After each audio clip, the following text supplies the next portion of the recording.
मोठी बातमी, नाशिकचे आमदार हेमंत गोडसे यांच्या गाडीला दिल्लीत भीषण अपघात। नाशिकचे खासदार हेमंत गोडसे यांच्या कारचा नवी दिल्लीमध्ये भीषण अपघात झालेला आहे। राजधानी दिल्लीतील बीडी मार्गावर अपघात झाल्याचं समोर आहे। या अपघातामध्ये हेमंत गोडसे थोडक्यात बचावले आहेत। सुदैवाने या अपघातात हेमंत गोडसे यांना मोठी दुखापत झाली नाही, मात्र त्यांच्या गाडीचे मोठे नुकसान झाले आहे।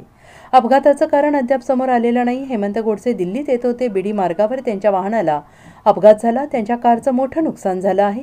अपघात इतका भीषण होता की त्यांच्या कारचा अक्षरशः चक्काचूर झाला। सुदैवाने हेमंत गोडसे यांना मोठी दुखापत झालेली नाही। या भीषण अपघातातून हेमंत गोडसे बचावलेले आहेत। गोडसे यांच्याशिवाय त्यांच्यासोबत असणारे सहकारी सुद्धा सुरक्षित आहेत, मात्र त्यांच्या गाडीचं मोठं नुकसान झाल्याची माहिती आहे। Bureau report, SBN Marathi, Nashik.